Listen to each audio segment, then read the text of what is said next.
Hello friends, the power of positive thinking series में आपका स्वागत है। हम इसके तीसरे सोपान की लगातार ऊर्जावान कैसे बना जाए, आइए जानते हैं किस तरह से। हर चीज की गति बढ़ गई है और इसी कारण कई लोग थक जाते हैं। और इसका समाधान क्या है? वो ये है कि सर्वशक्तिमान ईश्वर की गति और उसके समय के साथ सामंजस्य स्थापित किया जाए। ऐसा करने का एक तरीका है किसी गर्म दिन में धरती पर लेट जाना। अपने कान को धरती के करीब रखें और सुने। आपको हर तरह की आवाजें सुनाई देगी। आपको पेड़ों के बीच बहती हवा की ध्वनि सुनाई देगी और कीड़ों की ध्वनि भी सुनाई देगी। आप तत्काल यह जान जाएंगे कि इन सभी ध्वनियों में एक सुसंगत गति है। आप इस गति को शहर की सड़कों पर चल रहे ट्रैफिक की ध्वनि में नहीं पा सकते, क्योंकि यह शोर की दुविधा में गुम हो जाती है। आप इसे चर्च में पा सकते हैं, जहां आप ईश्वर के शब्दों और महान भजनों को सुनते हैं। सत्य चर्च में ईश्वर की गति के मान से कंपन करता है, परंतु अगर आप मन बना लें तो आप इसे किसी फैक्ट्री में भी पा सकते हैं। मेरा एक मित्र ओहायो में एक बड़े प्लांट में उद्योगपति है। उसने मुझे बताया कि उसके प्लांट में सबसे अच्छे काम करने वाले वे हैं जिन्होंने अपनी मशीन की लय के हिसाब से काम करना सीख लिया है। उसका दावा है कि अगर कोई काम करने वाला अपनी मशीन की लय के हिसाब से काम करता है तो वह दिन भर काम करने के बाद भी नहीं थकेगा। उसने यह बताया कि मशीन ईश्वर के नियम के अनुरूप पार्ट्स की असेंबलिंग है। जब आप मशीन से प्रेम करते हैं और इसे अच्छी तरह से जान जाते हैं तो आपको आभास होता है कि इसमें एक लय है। यह शरीर, नर्व्स, आत्मा की लय के अनुरूप है। यह ईश्वर की लय में है और यदि आप इस लय के सामंजस्य में हैं तो आप बिना थके मशीन पर काम कर सकते हैं। Stove, typewriter, office, motor car, आपके काम सब में कोई ना कोई लय होती है।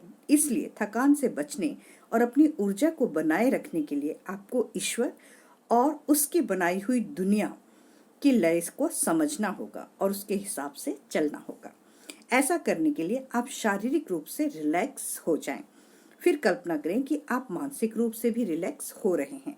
इसके बाद मानसिक रूप से अपनी आत्मा के भी शांत होने की कल्पना करें और इस तरह की प्रार्थना करें। प्रिय ईश्वर, आप सारी ऊर्जा के स्रोत हैं। आप सूर्य की, अणु की, मांस की, रक्तवाहिनी की, मशीन की ऊर्जा के स्रोत हैं। मैं आपकी असीम ऊर्जा से अपनी ऊर्जा ग्रहण कर रहा हूँ। फिर इस विश्वास का अभ्यास करें कि आप ऊर्जा हासिल कर रहे हैं। अपने आप को ईश्वर के सामंजस्य में रखें। कई लोग सिर्फ इसलिए थक जाते हैं क्योंकि उनकी किसी चीज में दिलचस्पी नहीं होती। कोई भी चीज उन्हें गहराई से आंदोलित नहीं कर पाती।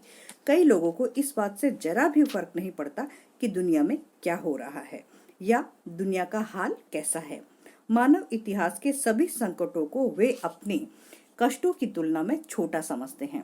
अपनी छोटी मोटी चिंताओं, इच्छाओं और नफरतों के अलावा उन्हें किसी बात से सचमुच कोई फर्क नहीं पड़ता। बहुत से महत्वहीन चीजों में उलझे रहने के कारण वे थक जाते हैं। वे बीमार भी पड़ जाते हैं। थकान से बचने का सबसे अचूक रास्ता यह है कि आप अपने आप को किसी ऐसे काम में भुला दें जिसमें आपका गहरा विश्वास है। एक प्रसिद्ध राजनेता ने एक दिन में 7 भाषण दिए। इसके बाद भी वे बिल्कुल थके हुए नहीं लग रहे थे।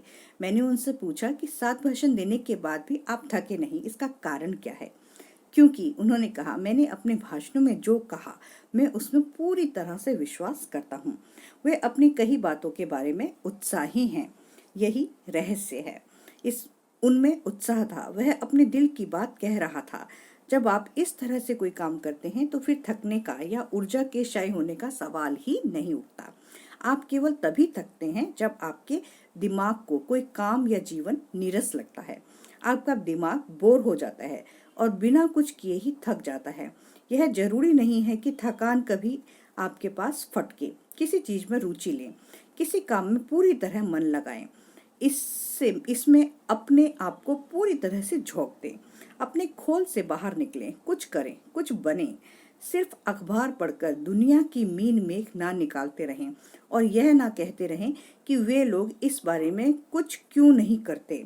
जो व्यक्ति अपनी पसंद का कोई काम कर रहा है वह कभी नहीं थकता।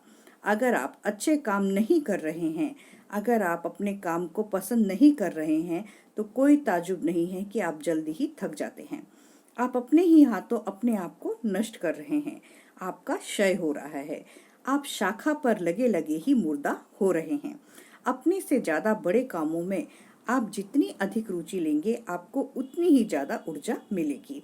आपको खुद के बारे में सोचने का समय नहीं मिलता और आप भावनात्मक मुश्किलों के बोझ तले दबते भी नहीं हैं। सतत ऊर्जा के साथ रहने के लिए अपने भावनात्मक दोषों को सुधारना महत्वपूर्ण है। तब तक आप ऐसा नहीं करेंगे जब तक आपको पूर्ण ऊर्जा प्राप्त नहीं होती। तो दोस्तों, आपको मेरी वीडियो पसंद आई तो आप इसे अपने दोस्तों में शेयर कीजिए, लाइक कीजिए, सब्सक्राइब कीजिए। गुड बाय दोस्तों।